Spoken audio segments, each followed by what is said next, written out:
We are continuing this evening to scrutinise and dissect the podcast Making of a Detective, which was created by Ian Doyle in association with the Irish Sun. Now, we are staying on podcast number 10, titled Chest Pains, and this will be the third video we have created to dissect this one podcast, and there's still two more to come, but there's so much information, there's so much misinformation, there's so much lies, there's so much sloppy journalism, and there's obviously points where we can show collusion and coziness in bed with each other, the mainstream media and on Garda Síochána.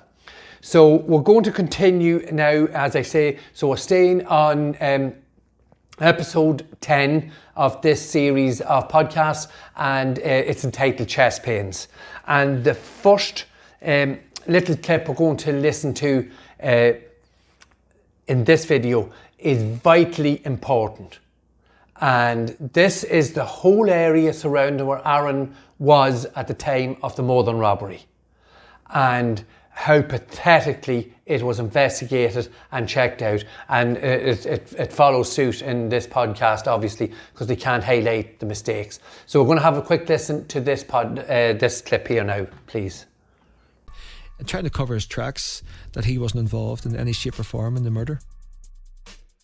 But he brought a solicitor with him, and over a 2-day period, the two detectives from NBCI sat down and took a statement from him about his movements and everything in respect of that evening.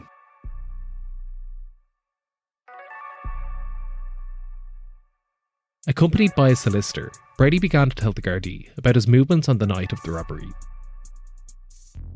Gardaí were told he was involved in diesel laundering on the night of Adrian Donoghue's murder, and they were asked whether he could speak on this without incriminating himself. The Gardaí agreed for an off-the-record statement, assuring him that they were only interested in activity relating to Adrian Donoghue's murder. But he changed that to say he was there, actually doing the diesel laundering at the time of the murder, and he wasn't. But it was a paltry attempt of him to come up with an alibi now, because there was no one saw him there doing it.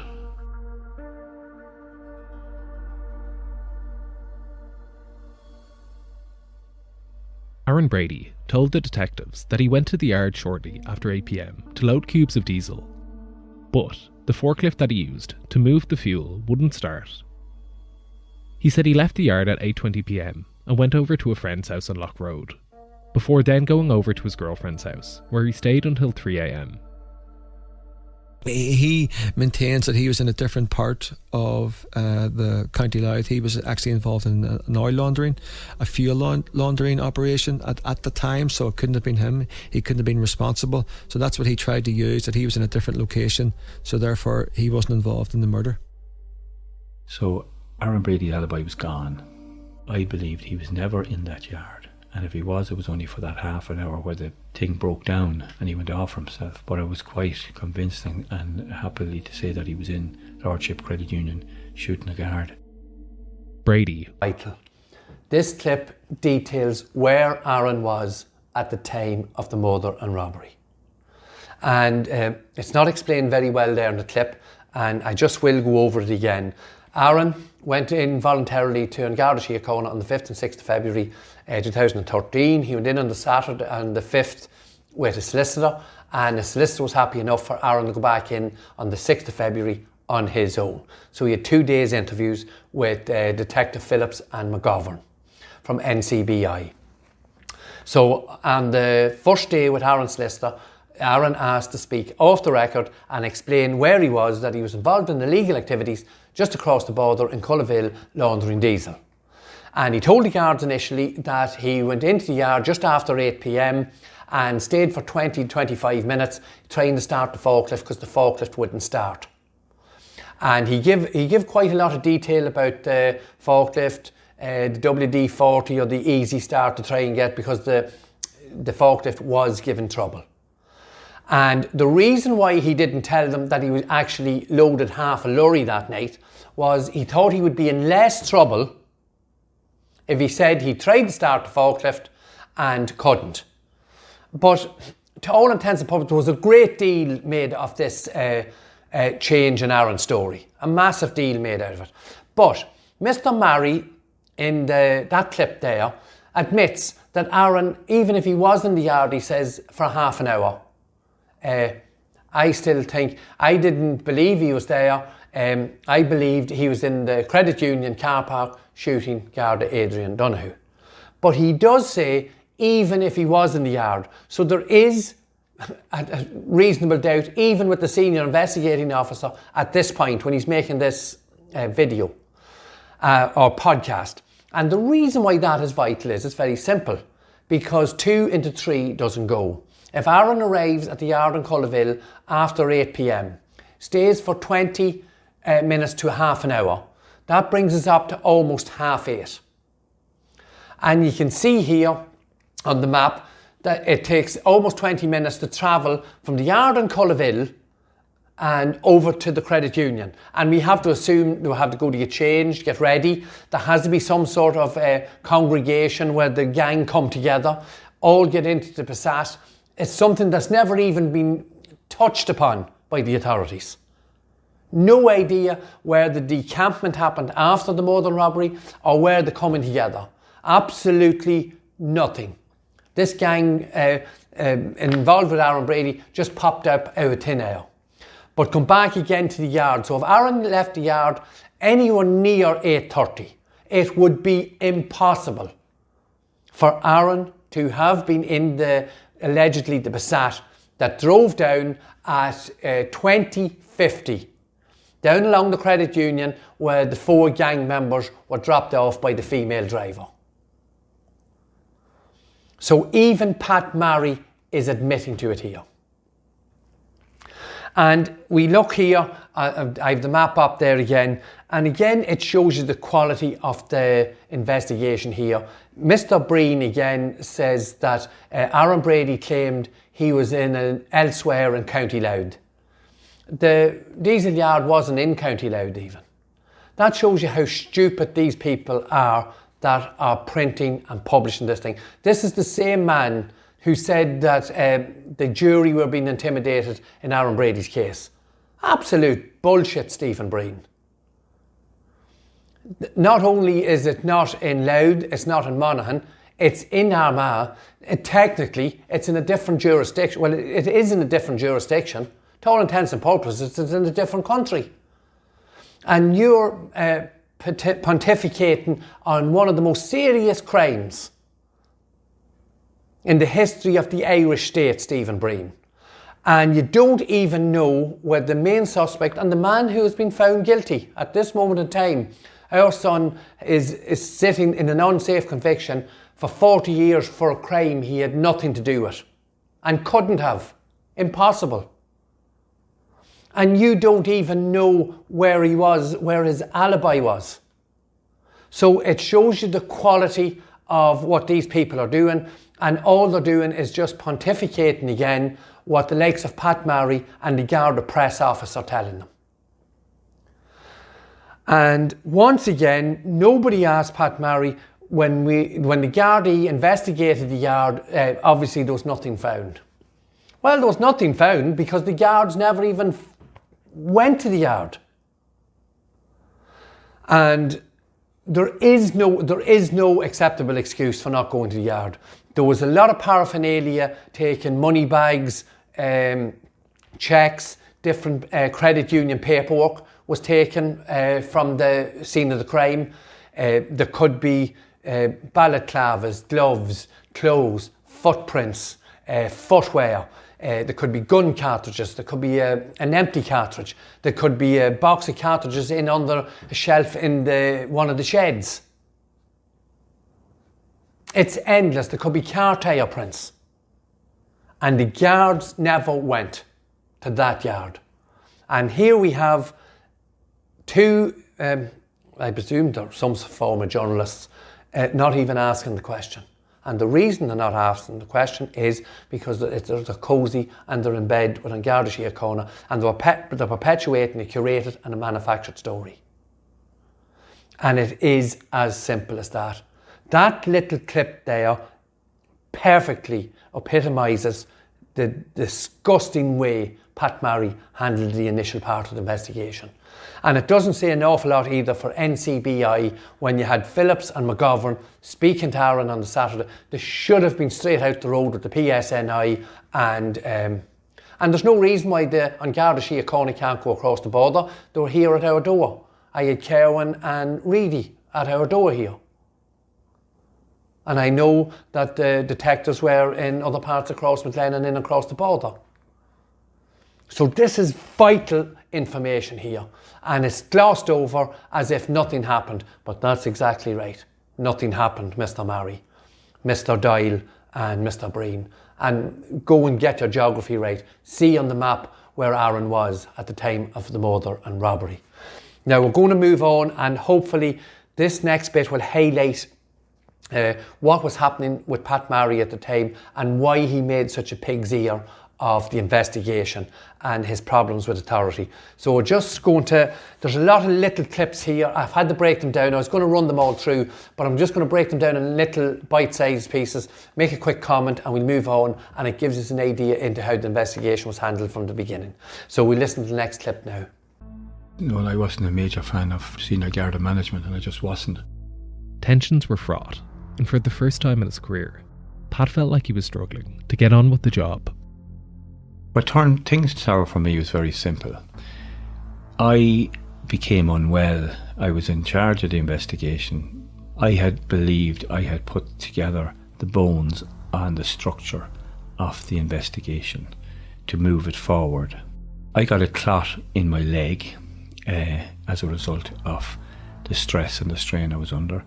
And you have to understand that I had 2 or 3 other murder investigations on the go at the same time. I had Irene White, I had the double murder of Joseph Redmond and Anthony Burnett, and I had the sexual abuse allegations by Michael Shine, and I was running that investigation. So I was under a lot of pressure.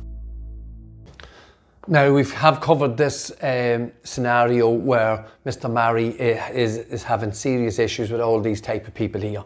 And you can see, I assume Mr. Marry is speaking about these people who again paraded themselves on numerous occasions on the steps of the Garda Barracks in Dundalk, the steps of the Central Criminal Court, and pontificated about how the investigation was going. Well, there's a man there that was running the investigation is telling you exactly how it's going.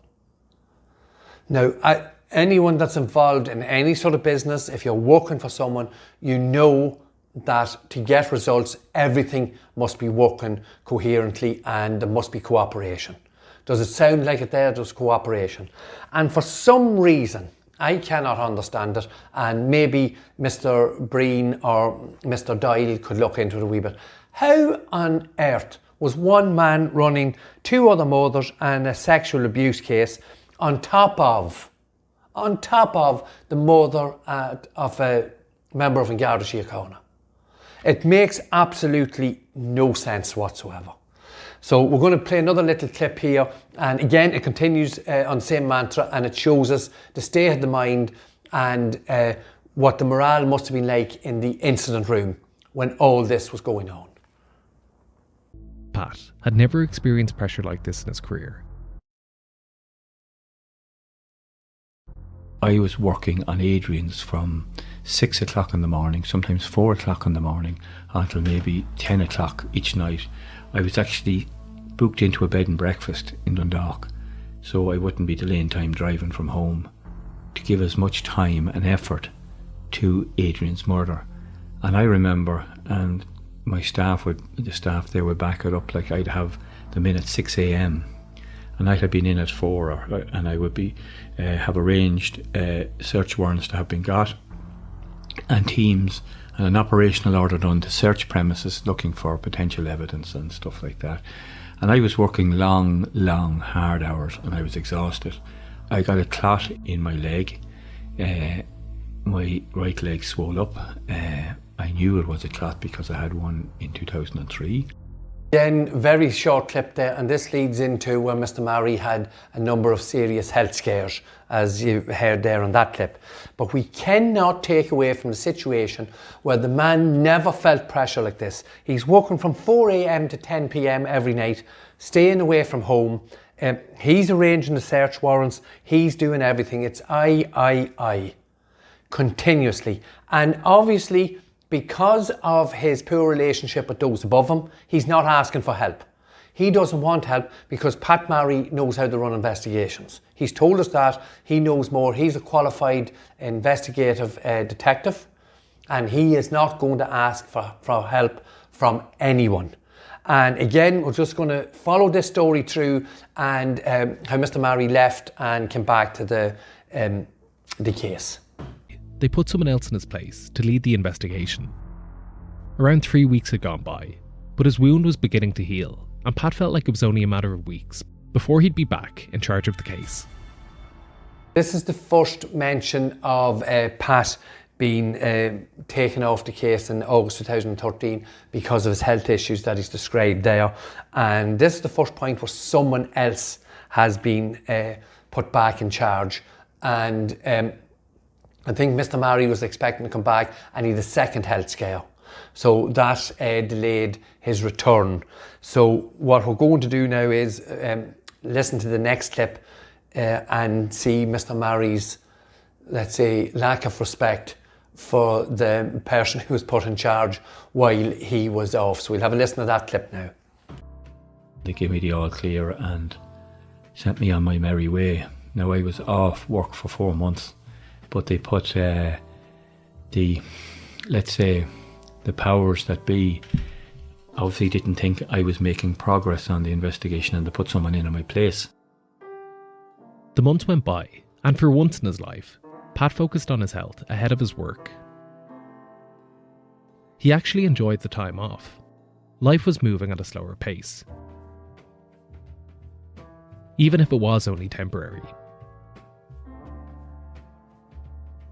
In the beginning of 2014, just before the 1-year mark of Adrian's murder, Brady was still at large. Pat returned to Fort Apache, ready to get moving on the case. On the first day back, he sat down with his superiors. Another guy is working, has taken your position there, working away there. You might work along with him and give him a hand. For most in their careers, this might seem like a reasonable enough request from a manager or someone higher up. But that wasn't the case for Pat.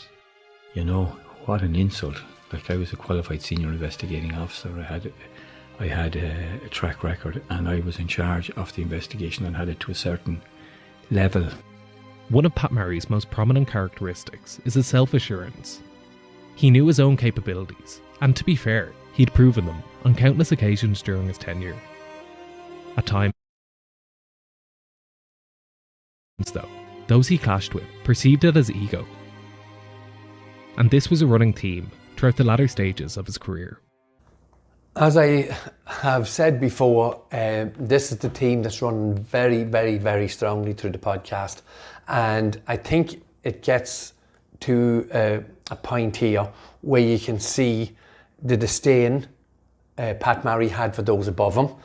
And some of the words used at the end of that, worried about Pat Murray's ego, would show that there was disdain for Pat Murray for those he was working with and those who were his supervisors and overseeing him and the case. So Pat was off for 4 months with the health issues, we understand that, and he came back and the powers to be, and there's absolutely no progress, and you can tell by the tone of his voice about the man who was put in charge of the case at that time. And obviously that man would have had to be working with Pat prior to Pat taking off sick. He would have been part of the incident room. He would have been information. He would have had information, details of what was being investigated, who's being investigated, and what stage each piece of information that was being investigated, what stage that investigation was at. And Pat just makes little of him there. And again, I don't think I can stress enough here, the incident room was in complete disarray. And obviously, I think that shows us there without any shadow of a doubt that the incident room and those in it from August 2013 until Pat came back in early 2014, I don't think there's any doubt that they didn't see any merit in what Pat Marry had done and went down the rabbit hole. And we know that for a fact. That by the time someone else had taken control of the case, they would have known. See, by early 2014, the people that were in charge of the case knew that Pat Marry had made a mess of it. They knew in 2014, the incident room in Dundalk knew there was no gang that could be linked to Aaron Brady. It didn't exist. They knew Aaron Brady was at the diesel laundering plant in Cullaville. They knew there was no group of people connected to Aaron Brady that could possibly have committed the murder and robbery at Lordship Credit Union. And what happened thereafter and how there was some design to continue with that case and start to fabricate and manufacture a storyboard to create a false narrative and a false story. We don't know, and we probably will never know who made that decision. But somewhere in the high ranks of An Garda Síochána in Dundalk and NCBI, there was a decision made, we have no option now. The men from Dublin are gone, they're no longer in Ireland. The man and the woman are no longer in Ireland, although we take one of them home on a European arrest warrant, nothing can be proven there, it's too late. The evidence is gone. So that's the situation where the case found itself. So Pat Marry came back and he was asked to work with this man, the new man in charge, and Pat Marry's answer to that is, what an insult. And there is another edge to that which we'll go into when you hear the last bit here. I think we have two more quick clips, and these two clips follow on the same vein, and it shows where the investigation was. Next clip. And I had made out, before I got sick, I had made out a document with 44 points in it that I could identify in the investigation which needed to be addressed. It's clear that Pat felt slighted from the request.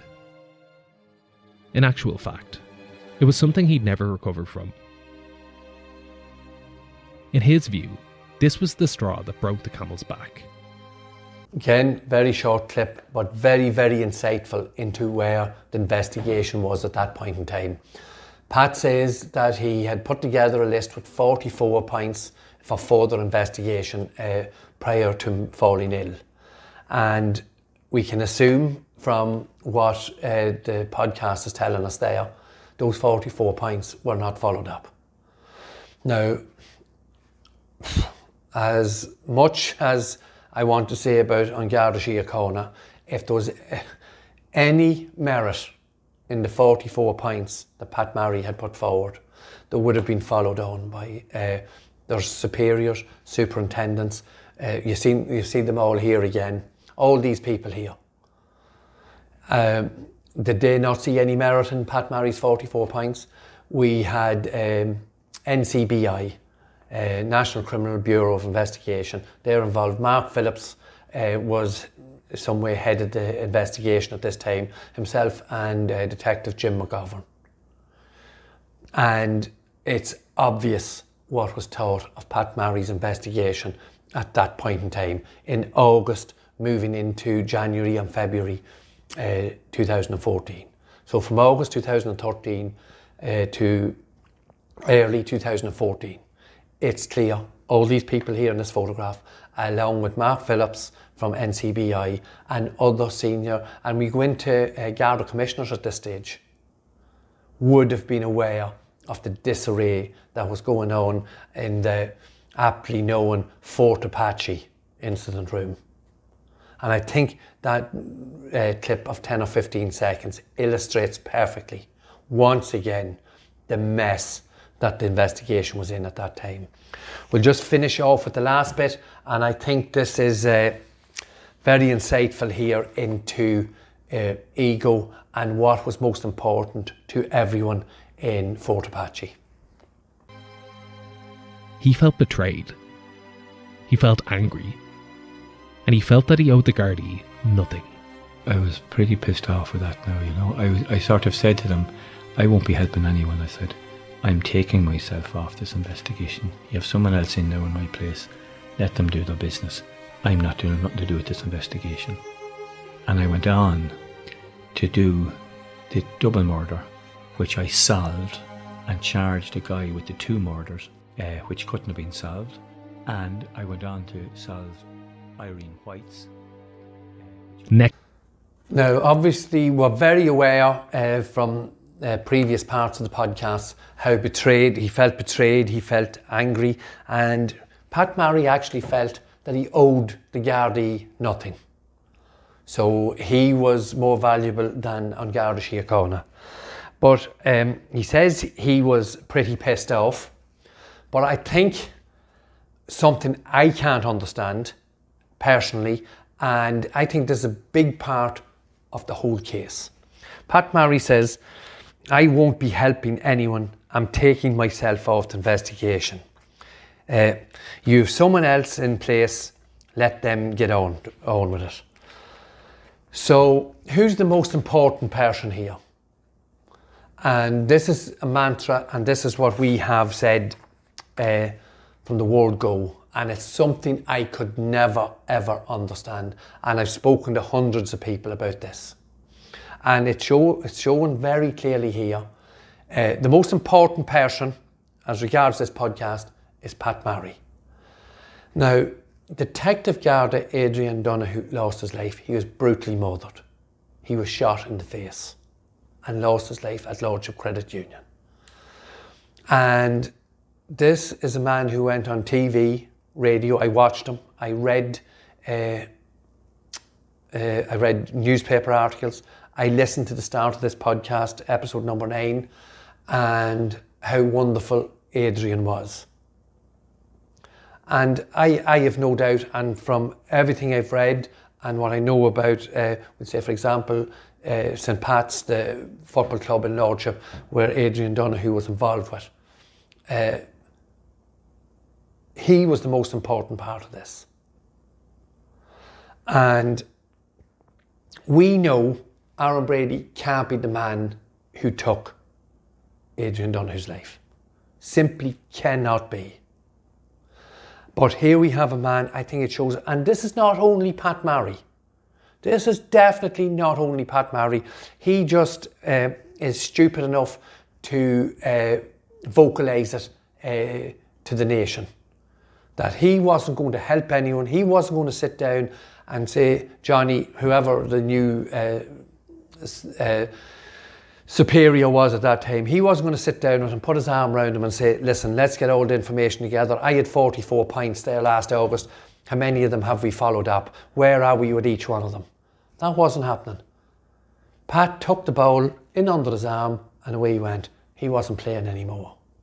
But that goes for a lot of the members of An Garda Síochána in Dundalk, and that were at the higher echelons of this investigation, without any shadow of a doubt.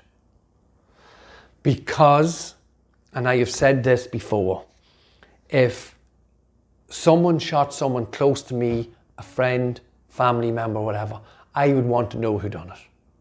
You don't just grab someone because, I'm going to say this, because they're from South Armagh and you have that hammer to beat them with immediately.